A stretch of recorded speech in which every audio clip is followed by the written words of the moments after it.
Oke, selamat datang di podcast Bon. Pada kali hari ini kita akan berbincang-bincang dengan salah seorang anak muda, ya. Dan kalau dari lihat bajunya, tulisannya petani milenial, gitu ya.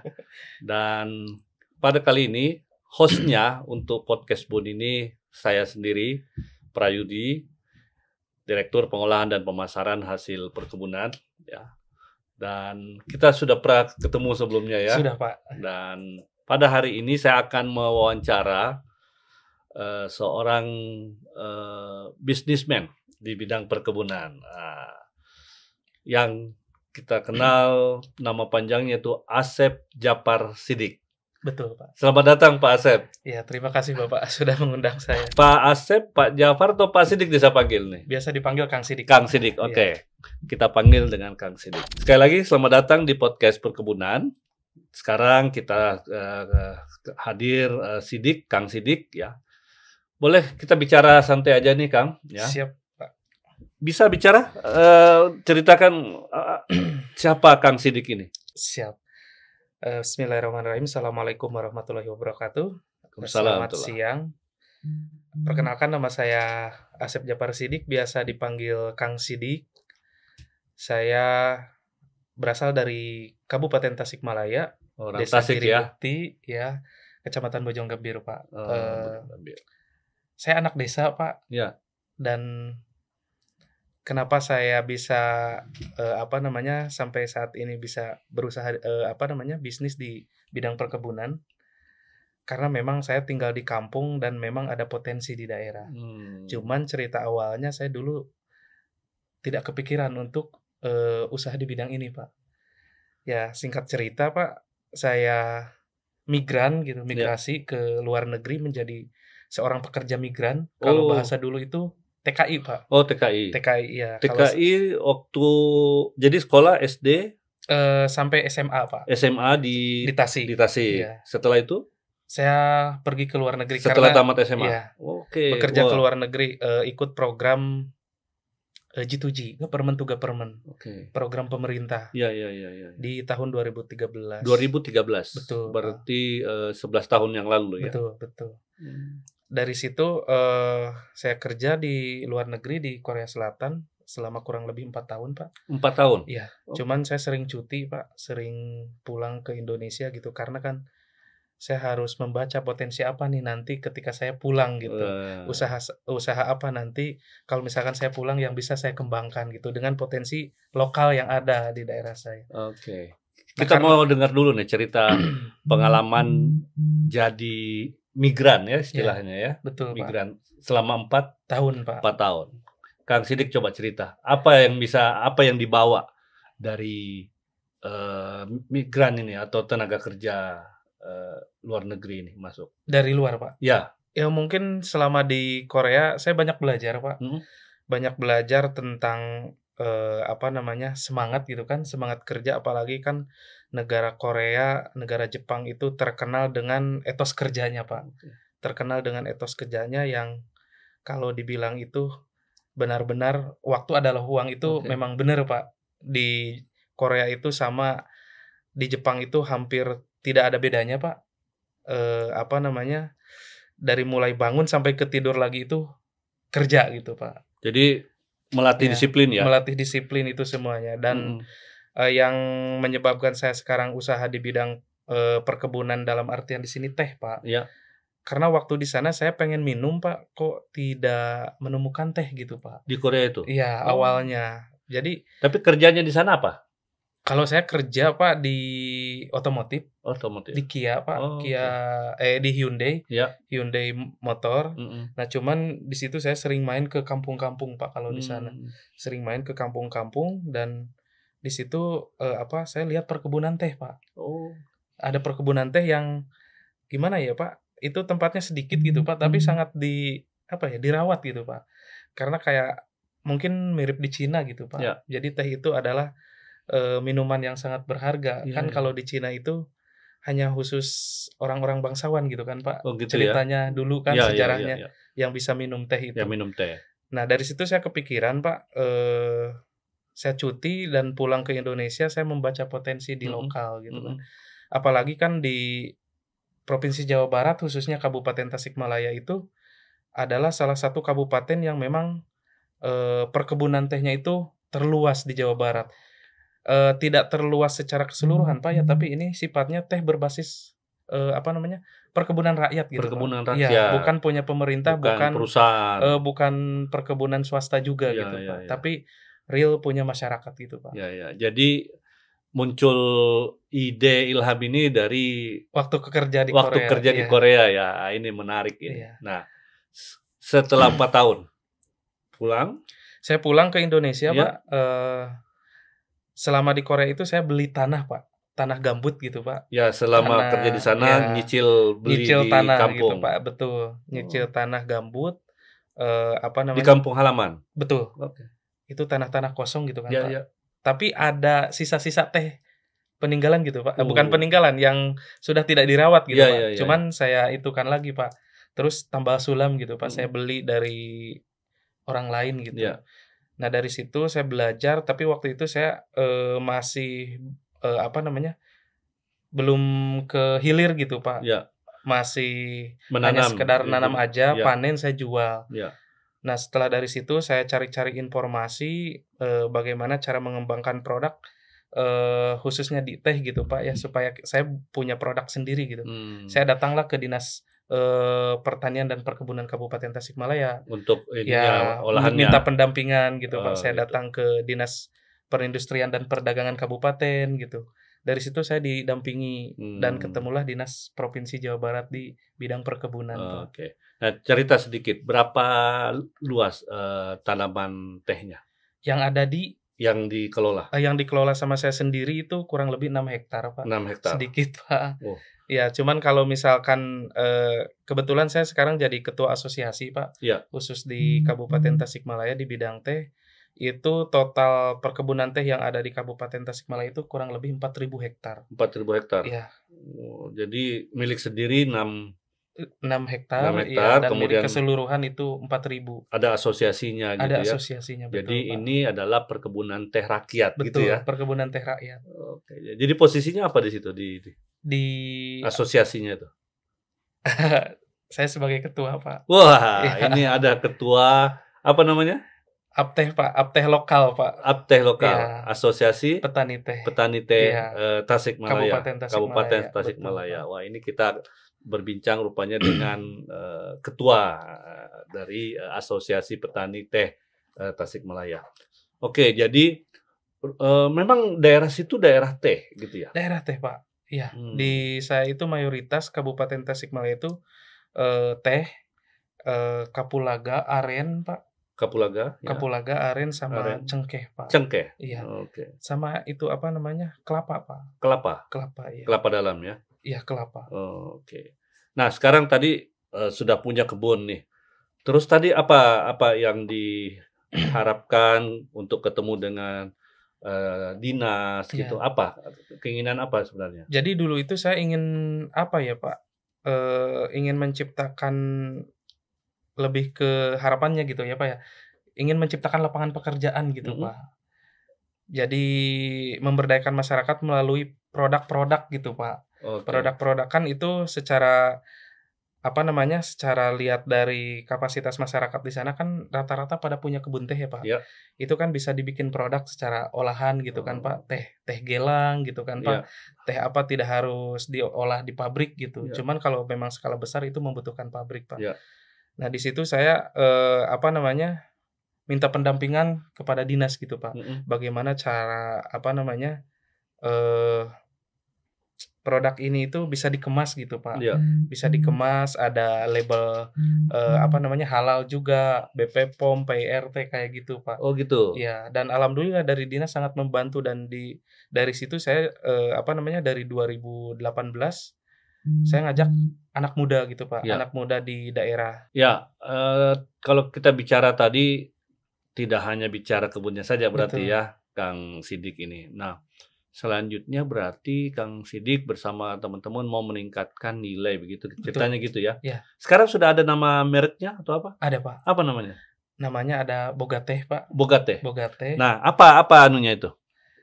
apa Artinya spesialnya atau kenapa namanya Boga Teh, terus apa spesifiknya gitu? Boga Teh itu lebih ke awal namanya itu dari singkatan nama daerah, Pak. Oh, Itu dari nama Bojonggambir. oh, Jadi Bojonggambir Bojonggambir, jadi Boga ya, ya Boga. Boga Teh itu Bojonggambir teh, Pak. Sama Bojonggambir ini Teh. Boga juga kan bisa diartikan itu tehnya milik kita gitu kan, Pak. Oh, oke. Boga gitu kan. Boga kalau bahasa Sunda itu milik gitu kan, Milik Pak. ya. Iya, boga saya gitu, cuman agak kasar gitu, Pak. Ya, ya, ya, ya. Oke, Gitu, Pak. jadi namanya itu Iya, dan sudah dalam bentuk kemasan ya. sudah dalam bentuk kemasan, Pak. Oke. Jadi itu dikelola oleh kelompok atau Kang Dikelola Sidik? oleh kelompok, Pak. Kelompok. Kelompok Berarti tani. nanti produksi itu berapa produksi dari kelompok itu Iya, dikelola menjadi itu? iya, Berapa betul. sekarang produksi atau ya produksinya atau jualannya lah dari teh itu? Produksi per berapa ininya, Pak? Per bulan atau per ini gitu? Kalau per bulan paling 1 ton, Pak. 1 ton. 1 ton. 1 ton itu 1000 Betul. kilo loh. Teh itu Betul. banyak loh. Iya, Kalau teh karena kan berarti udah kering kan berarti udah kan? kering, Wah, Pak. itu kalau kantongnya ada berapa itu kantong kalau 1 ton itu? Kalau misalkan itu banyaknya, Pak, kalau misalkan yang dikemas kecil-kecil itu kita masih sedikit. Ya. Cuman kan kita biasanya jual itu dalam bentuk karungan gitu, Pak. Oh, karung. Karungan, ya. Kita Hmm. jual ke Jawa Tengah, ke Sukabumi gitu, Oh, Pak. nanti Iya. dikasih merek lagi di Betul, sana. betul. Oke. Kita hanya sebagai apa ya? Pengolah 90% atau misalkan mungkin 80%, Pak. Ya. Dan di situ nanti sama industri besar diolah lagi, Pak. Dikemas Gitu. lagi gitu Kalau ya. misalkan yang kita diolah lagi sampai apa namanya?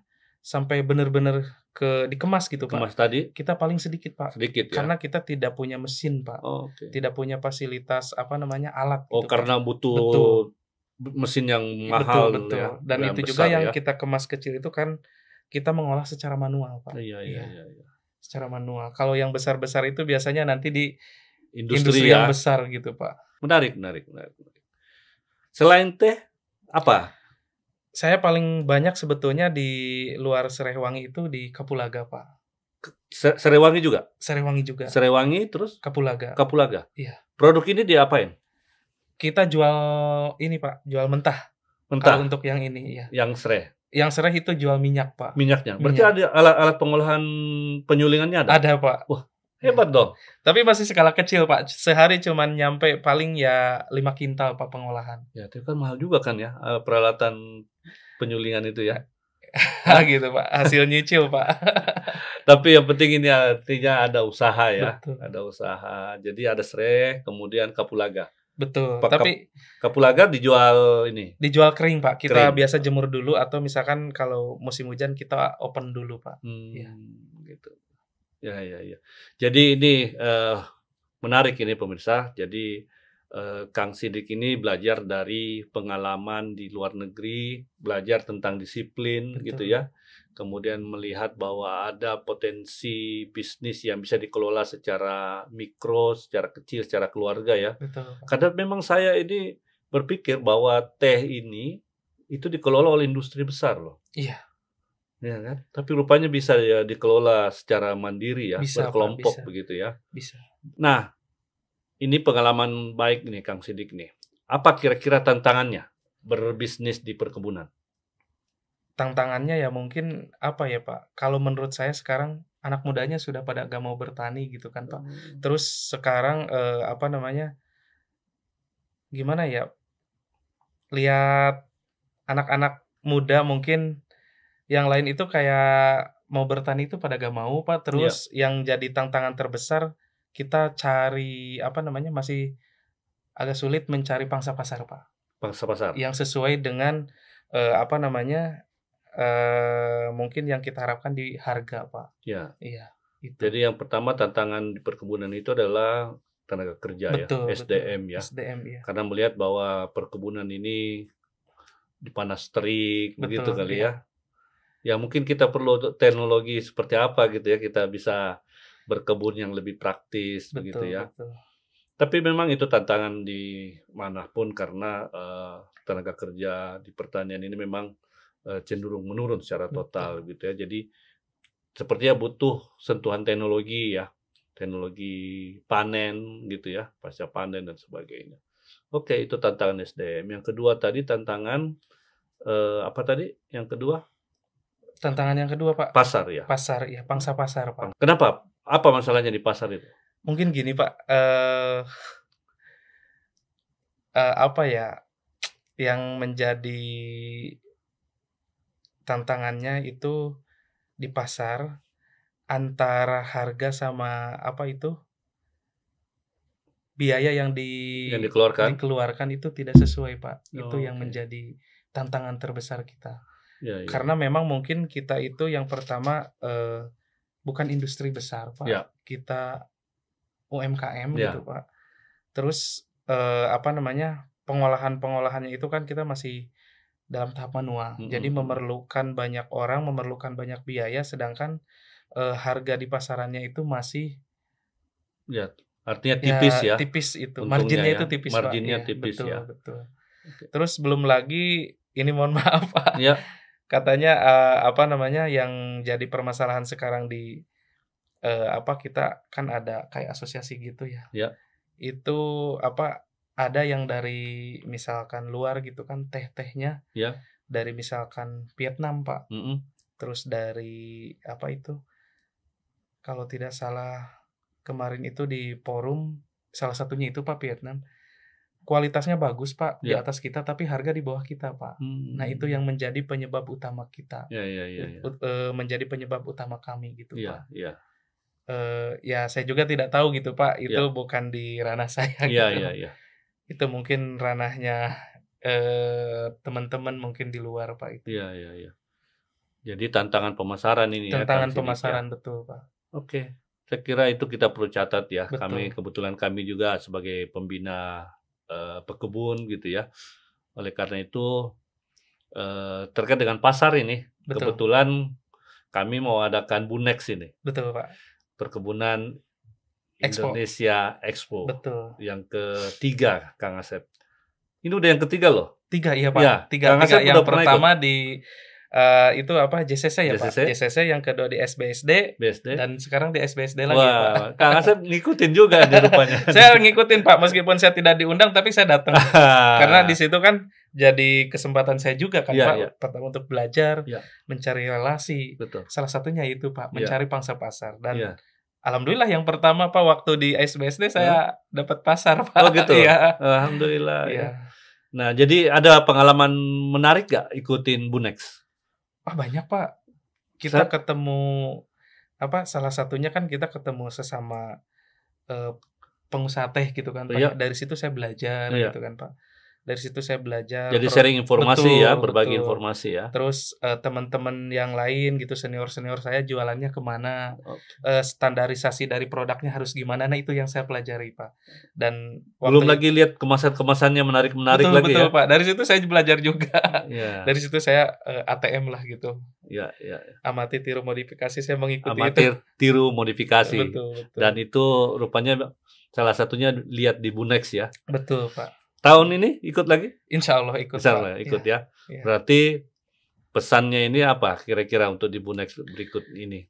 Yang insya Allah tanggal 12 sampai Betul 14 September ini betul, Pak. kita akan lakukan Bunex lagi yang Betul. ketiga, dan Kang Sidik sepertinya ikut lagi ya? Ikut, Pak. Ikut dan, membawa produk juga ya? Insya Allah, Pak, Nah, bawa berarti produk. kalau mau coba dan mau beli produknya Kang Sidik, silahkan datang ke Bunex. Boleh Kira-kira gitu boleh ya? boleh.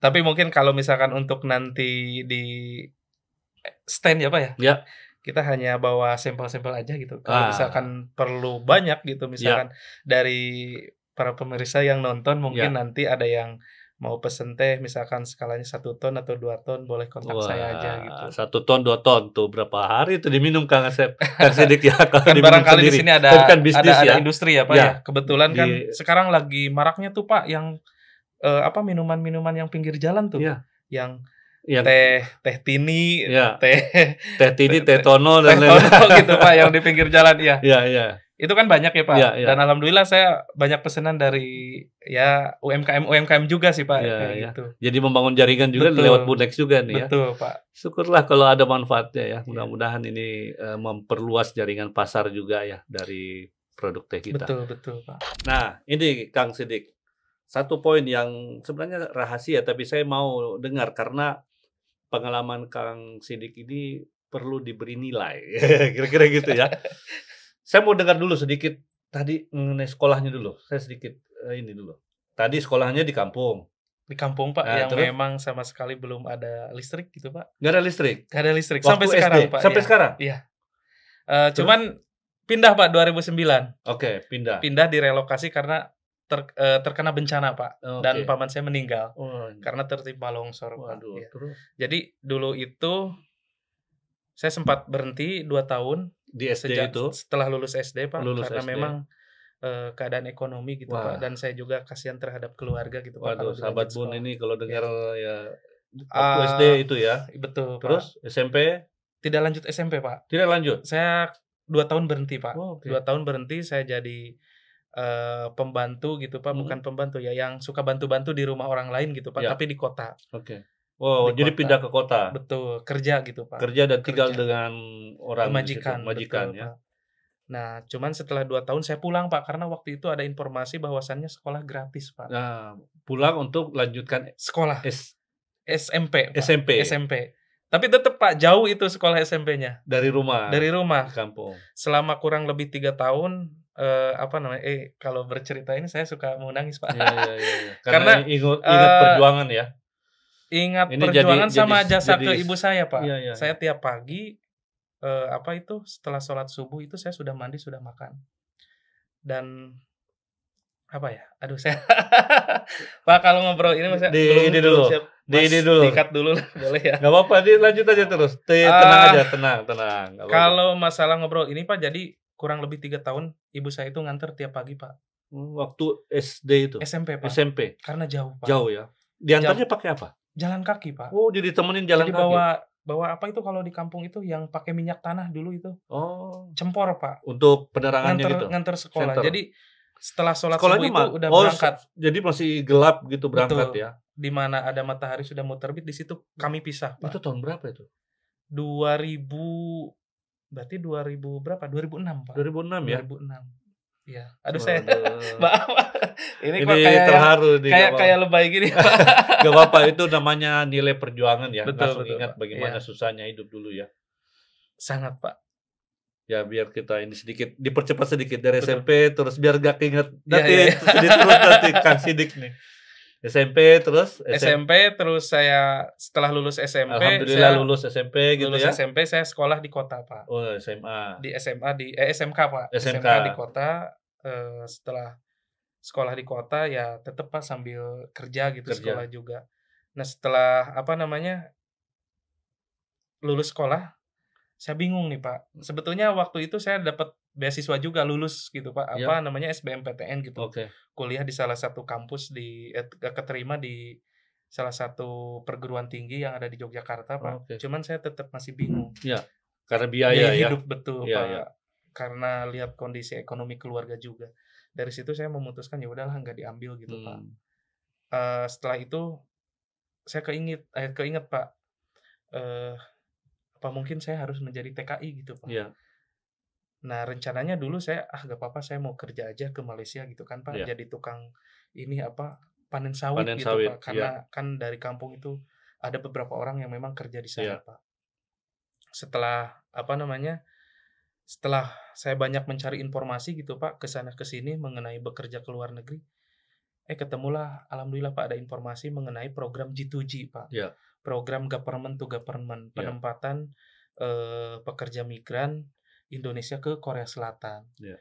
Nah, dulu saya ikut program itu dan dari total kurang lebih 27.000 peserta yang mendaftar, 27.000 ya peserta. seluruh Indonesia, ya saya alhamdulillah lolos, Pak. Oke. Dan proses kurang lebih selama setahun, saya Ya. nunggu, setelah 1 tahun menunggu saya berangkat ke sana. Nah, Dan itulah- alhamdulillah dari situ, Pak. Disitulah tadi awalnya, 4 tahun akhirnya Iya. kembali begitu ya. Dari situ awalnya saya punya usaha, Pak. Karena di Mas- situ saya mulai nabung, Pak. Masya Allah, ini sahabat Bun, ini cerita ada mewek-meweknya dikit juga di kalau mengingat masa lalu ya. Iya. Saya Tapi biasa, akhirnya Pak, sekarang memanen hasil kerja Alhamdulillah, dan Pak. doa seorang ibu ya yang luar Betul, biasa betul. ya. Aduh, jadi terhanyut juga nih. Saya kalau udah berbicara masalah flashback gitu ya, Pak, Iya. ya. Flashback masalah waktu SMP dan berbicara tentang ibu saya sudah biasa gak kuat, Pak. Ya, itulah doa Iya, buat seorang ibu betul, yang Pak. luar biasa. Doa kita buat ibu kita, Betul. sahabat. Oleh karena itu kita coba itu sekilas, bukan sekilas ya, perjuangan panjang ya, Kang Betul Sidik betul yang mulai betul. dari SD dan bagaimana. Nah, sekarang kita mau dengar success story-nya ini, bisa kita hitung nggak? Bocoran dikit lah. Kalau kan tadi udah bicara nih, bisnisnya sudah punya 6 hektar teh, Betul. kemudian menjadi ketua berapa anggota?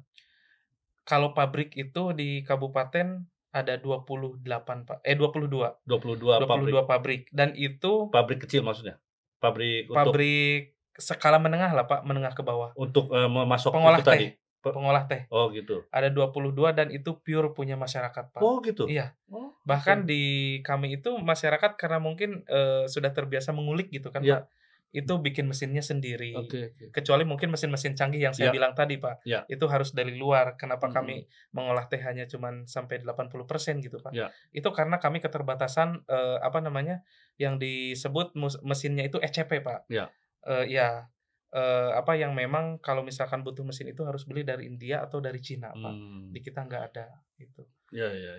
Nah, berarti kira-kira bisa nggak, berapa kira-kira aset atau putaran ininya per bulan lah? Dari Kang Sidik sendiri lah kira-kira, dengan dengar tadi perjuangan hidup gitu ya, dengan doa dan dorongan seorang ibu gitu. Sekarang kira-kira kita mau dengar hal-hal yang menggembirakan ini, mudah-mudahan gitu ya. Gimana Kang? Bocoran lah dikit Eh, lah, aset atau putaran inilah. masih kecil sih, Pak. Hah? Masih UMKM, Pak. Nggak mau cerita Iya. nih sahabat nih. Hah? Ya ada, Pak. Berapa lah kira-kira inilah kalau range atau ini? Ya di angka 90 sampai 100, Pak, ada. 90, 100 apa ini? Juta, Pak. Juta? Iya. Sebulan? Sebulan, Pak. Iya. Itu putaran Putarannya, iya. 90 juta sampai 100 juta. Betul, Pak. Ini aset yang diputar dan kita bisa tebak lah kira-kira keuntungannya berapa dari situ, sahabat. Tapi ini tidak hanya yang dari 6 hektar ya, Pak, Iya, ya? iya. Ini gabungan sama kita kan juga suka beli teh dari masyarakat Betul, lain iya. gitu, Pak. Ya artinya saya mau berbicara total dari Kang Asep yang dulu perjuangan SD, SMP, SMK, kemudian menjadi TKI dan alhamdulillah pulang dengan membawa budaya, disiplin ya, dan tentu dengan seorang doa dari ibunda gitu ya. Betul. Dan alhamdulillah sekarang sudah menikmati hasilnya ya. Alhamdulillah, Pak. Wis, Doa selamat orang dulu tua, lah. sabar. Saya kalau kita kayak begini, sahabat, ini baru kita rasakan bahwa senangnya kita di pemerintahan kalau kita sudah mendengar bahwa petani kita, pekebun kita itu sudah bisa menikmati Ya. hasil dari perkebunannya gitu. Dan saya juga berterima kasih, Pak, ke Bapak mungkin di sini dari pihak Kementan, Pak. Ya. Karena yang pertama awal saya tahu tentang perkebunan, tentang pasar dan lain-lainnya di luar pendampingan dari dinas-dinas sama dinas perkebunan provinsi gitu kan, Pak. Saya dulu itu hadir di Harbun yang ada di Tasikmalaya. Oke. Terus saya ikut hadir di Harbun yang di Danau Toba, Pak. Oh. Iya, saya sampai ngejar ke sana, Pak, Ya. berangkat sendiri saya ke sana untuk cari pangsa pasar dan Oke. waktu itu saya ketemu dari buyer dari dari Turki, Pak. Wah. Dan waktu itu ya meskipun sekarang sudah putus, alhamdulillah waktu itu closing, Pak, waktu di Danau Toba, Oh Pak. gitu ya. Dan alhamdulillah, Pak, sudah 2 kali Bunex. Ya sedikitnya adalah gitu, Pak, dari situ pasar. Waduh. Mudah-mudahan besok, Pak, di Bunex besok saya bisa Ya. ini lagi, Pak, closing lagi gitu, Closing Pak. lagi ya. Lebih banyak lagi gitu, Ya, Pak. Iya, mudah-mudahan. Iya. Oke, saya kira cukup luar biasa cerita kita tentang Kang Sidik, seorang pekebun teh serai, kemudian kapulaga dengan pengalaman hidupnya yang panjang dan kita closing hari ini. Selamat Kang Sidik, semoga bisnisnya terus lancar. Amin, Pak. Dan kalau yang mau ketemu Kang Sidik, Sampai datang ketemu di Harbun, di Bunex, Pak. Bunex. Ketemu di Bunex 2024, yaitu tanggalnya 12 sampai 14 September 2024. Insya Allah betul, nanti Kang Sidik hadir dan bisa foto juga bisa ya. Dan mencari produk-produk Kang Sidik juga ada di situ. Betul. Nanti Ini bisa ketemu memberikan di inspirasi. SBSD, Pak. Ya, di ISBSD. Oke, sekali lagi jangan lupa hadir untuk bertemu dengan tidak hanya Kang Sidik sebagai champion kita ya di perkebunan, tentu ada lagi champion-champion lain yang kita coba hadirkan di Bunex 2024 yang tepatnya di ISBSD tanggal 12 sampai 14 September. Ini sebagai pengingat kita dan mudah-mudahan kita bisa membangun jaringan terus ya Kang Sidik Amin, ya Pak. Amin. dengan para yang memiliki keinginan untuk berbisnis Betul, bisa dibagi nanti pada Siap. saat bertemu tadi. Oke, sekian sekira dari kami dari Podcast Bun buat para sahabat Bun, inilah memberikan inspirasi bagi kita semua. Salam hormat dari kami buat sahabat Bun. Assalamualaikum warahmatullahi wabarakatuh. Waalaikumsalam. Hatur nuhun Kang Sidik. Bapak. Wah, luar biasa. Siapa? Ada mewek-meweknya, ada yang tidak juga nih. Aduh, thank you. Iya, tanggal 12 nanti Bunex. Ya. Jangan Sampai lupa. ketemu teman-teman nanti di Bunex 2024. 2024.